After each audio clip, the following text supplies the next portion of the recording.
guys, if you've been here before, then welcome back. I've tried to do YouTube maybe 6 times over the last 6 years. I think I give it one good shot every year. And I think where I'm missing the mark with YouTube is that I'm hiring other people to film and edit and kind of speak for me in a way. I see all of these YouTube creators just kind of like walking around with a camera, and their videos are great and it's great storytelling, and I'm like, oh, like I've had so many crazy things happen in my life, like especially in the last decade. Dropping out of college after like a semester as a college cheerleader and becoming a spicy dancer, and then, kind of moving around by myself and doing a bunch of crazy shit, and then meeting somebody and getting on Instagram and moving to LA. I have clips of from my stories on Instagram and on like Snapchat and throughout the years on like TikTok, but really no documentation of like where I was to where I am now. And that's something that I want to stop missing. Like I want to have this like video diary to look back on as motivation. A lot of people have always told me like, Leslie, your life is fucking crazy. You've lived a million lives. Like, why don't you do YouTube? And I think if I just take away this idea that it has to be something crazy, like my first YouTube video was topless skydiving. Why did I come out the gate so fucking strong? That video went viral, and then I just like never really made YouTube videos again. They were really just trailers to my OnlyFans. That's not really a life that I'm in anymore.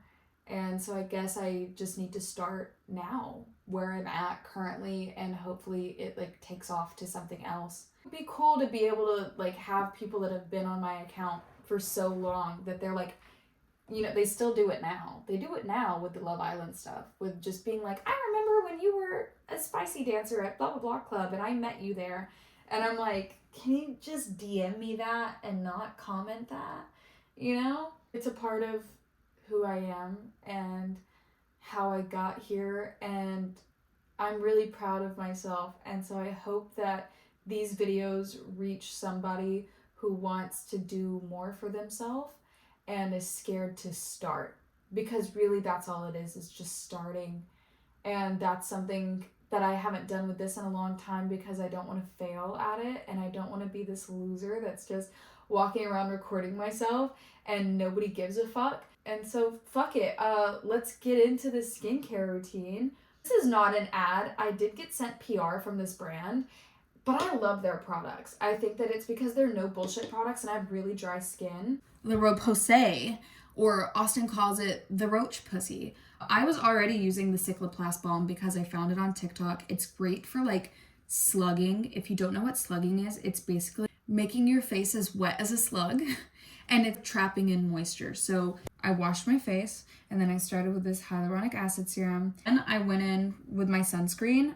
I'm nervous about using the sunscreen because I normally use this L'Oreal Revitalift sunscreen. And I mean, I've been using it for like 4 years, but I just ran out of it. And if I have free shit in my house, why am I going out and spending like $30 on another sunscreen? This one has a dark spot corrector, and with my hormonal acne and it being red scarring, I worry that this is going to make it more red, because that's what I heard a facialist say to me like 2 months ago. But it has niacinamide in it, and I just looked up stuff about niacinamide the other day because it's supposed to help fight acne, and I don't really have bacterial topical acne. I have like under the surface hormonal acne, which I typically fight by not having as much coffee, drinking a lot of water, getting a lot of rest, just basically keeping your cortisol levels down, as well as taking care of your gut health. But I did just do a work trip in Chicago, which was amazing, but it was 3 days of 12-hour shoot days back to back in a warehouse that was full of dogs. So it's a little bit dog pee everywhere. Like 4 hours of sleep every night, pumping myself full of espresso, and then margaritas after work. So my cortisol levels were through the roof. So I just went through a massive breakout. It's finally starting to calm down. I have my water. Okay, so niacinamide, I looked it up and basically let TikTok teach me about it. So I have 5%, 10%, and 20% right? And so going based off percentages, you're supposed to start really low. And then also some of your skincare products can have niacinamide in it, just like my sunscreen right here. So you need to add those together. So if you have a serum that has 10% niacinamide and then you pick this up and it has 5% niacinamide, then you're getting 15%. So you don't need all of that. The way that I heard it is that if you do a higher percentage, it could be more irritating for your skin. So you want to start really low and then kind of build a tolerance to it the same way you would with tretinoin. The routine is serum, sunscreen, and then I'm not going to use this balm right now. I typically use this for nighttime. Then I'm just going to seal all this in with a Cycloplast Gel B5. Now that my skincare is done, I'm gonna let it soak into my skin for like 10 to 20 minutes while I fix my hair, and then I'll go in with my makeup. How you doing?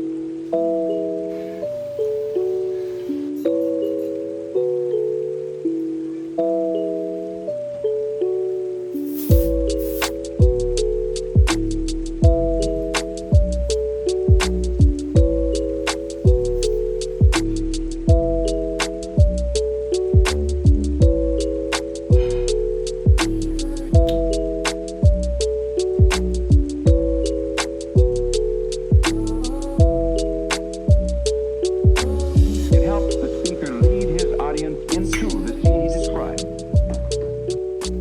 by creating an imaginary picture. Usually it's something that moves. One of my most asked questions, why do I get so dressed up for the gym? I have a few reasons for that. One, I have a big mouth and a whole lot of ops. And I have the worst luck of always seeing the people I hate on days that I leave the house not dressed.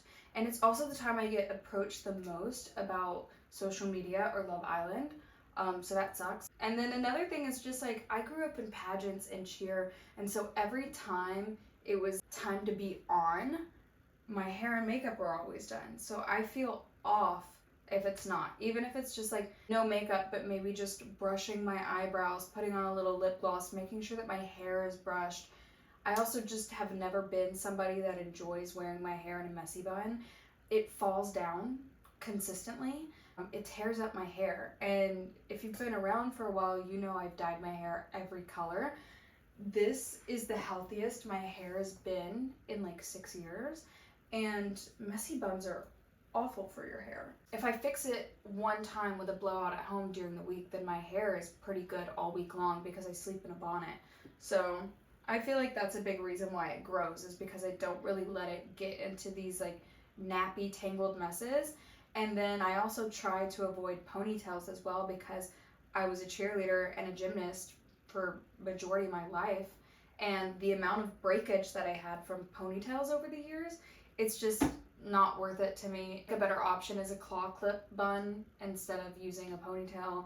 And then I do like those ponytails that look like old phone cords. Those are better for your hair, and also they make my buns stay in better. My buns look cuter because they're not so like constricted. There's like a little bit more volume to it, if you know what I mean.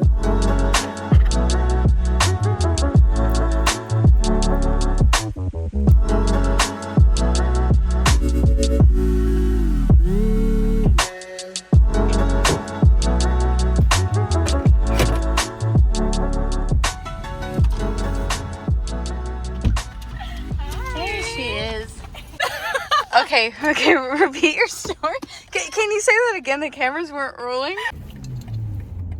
Eloise got stranded in London with a bunch of gay men. I did. And she told this guy, he was like, "Oh, are you traveling with your dad?" And they were married. He was like, "That's my husband."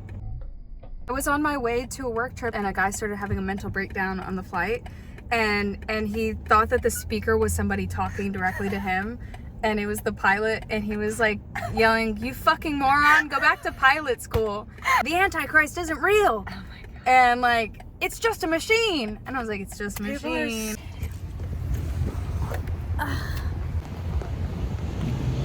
I thought they were gonna hit me.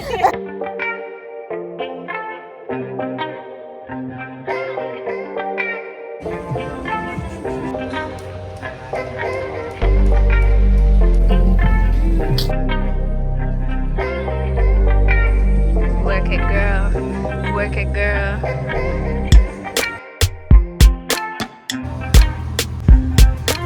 Cheers.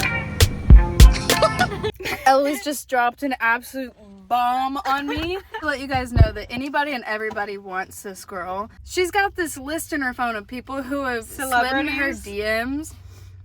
So, I hope we don't get sued for this. Andrew Tate was the most recent.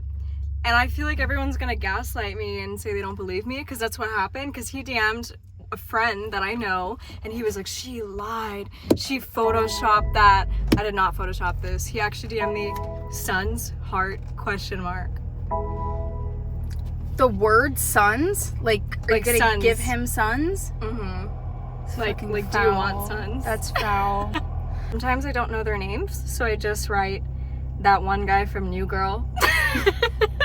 That white guy from One Day Netflix. Cord Overstreet from Glee. Oh my god. Okay, so this was actually controversial in the villa. People kept saying that me and Jenny were there for clout, right? Her and I were the only people that worked on social media before we entered the villa. She knows what I'm talking about whenever I looked at her in the kitchen and said, I can't wait to see who's gonna be in my DMs after this. And that's where the controversy started of, oh, they're just doing this for social media. No, that is just It's just what reality. happens. Like, it's gonna happen. I've already had weird people in my DMs before. This is gonna unlock new territory. So before Love Island, I think the weirdest celebrity was Chief Keef, because what about me? And you know what's crazy? He dated what's Leah from Love Island. She used to date Chief Keef. My friend went to high school with her, and Leah used to date Chief Keef, and they used to pull up to parties Too good together. for that. She's too good for that. He DM'd me and I was like, sir, I'm clutching my pearls.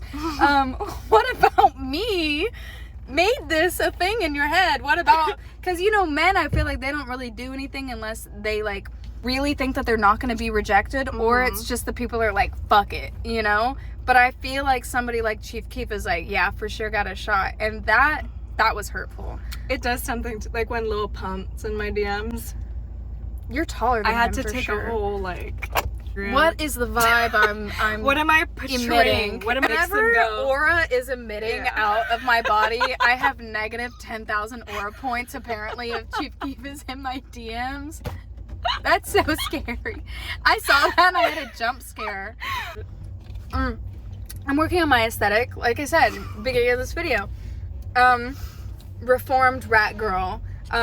See how I have my hair in this little claw clip and it's not Very blue demure, very cute. with 8-week-old extensions falling out? Yeah. Hi. Good afternoon. Oh, yeah.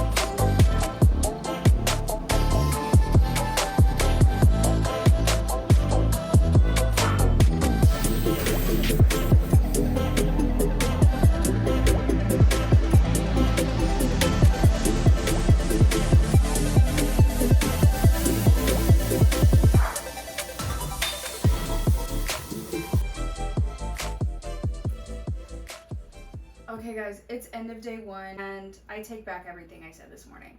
I said that I wish I would have been vlogging all those years ago whenever I was doing crazy stuff. I was running around with Ignite and celebrities and doing reality TV and things like that. And although I wish I had a video diary to go back and look at everything, after today, I really just feel like this is the version of my life that I like the most. It is calmer, it's more secure. You know, I've got my best friend, I've got a better relationship with my family than I ever have before, and I'm experiencing stability for the first time in my life.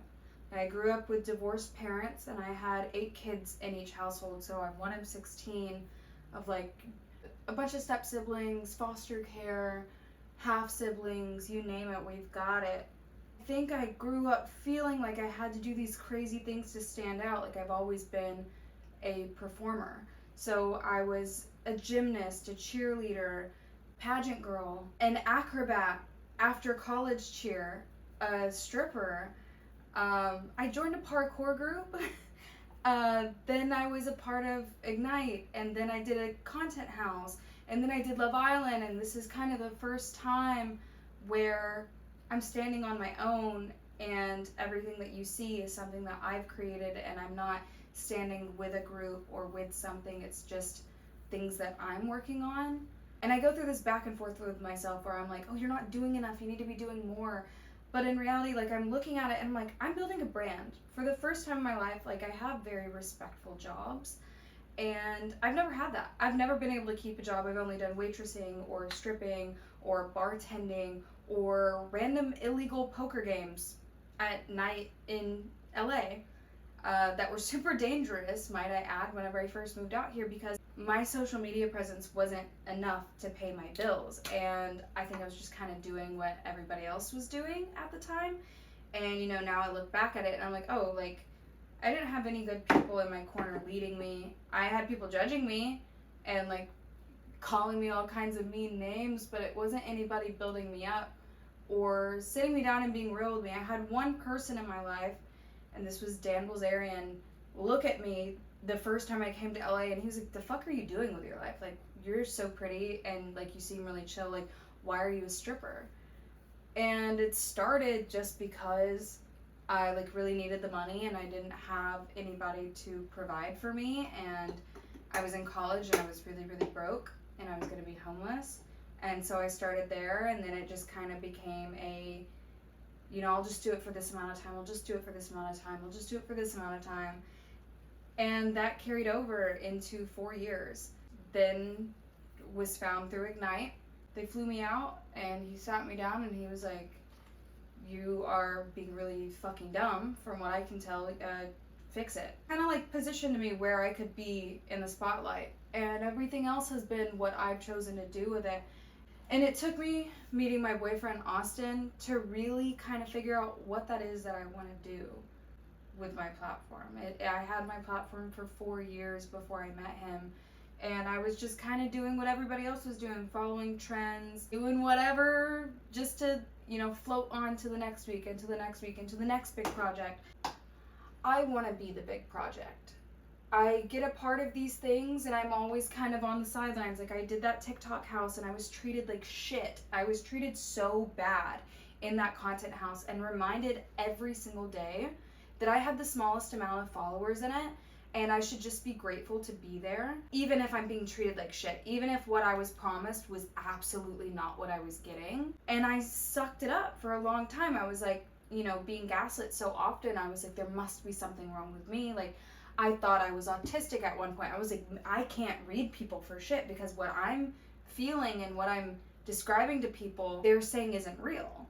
And then I was like, you know, maybe I just can't read people. Maybe I'm bipolar. Maybe I'm just having these crazy mood swings. I am diagnosed ADHD, but it was my intuition, and I was being told not to trust my intuition. And whenever I left that scene is whenever I realized, like, I'm so happy that I'm out of that now. And so, although I could have been vlogging crazy DJ sets and trips to Vegas and all that kind of stuff, that's really not me, and it's not really what I like. And what I like is animals, and I love my best friend. I have the most amazing best friend in the world, Eloise. She is somebody who really taught me about what loyalty was. Like, my boyfriend is very loyal and very sweet and kind, but that's something that you kind of expect in your relationship, and he gives me that. However, I've never had a best friend that I could, like, truly 100% trust, and we have a word for it, me and Austin do. It is predictably good. She is predictably good. I know, and no matter what the situation is, my feelings are always going to be a part of her decision making.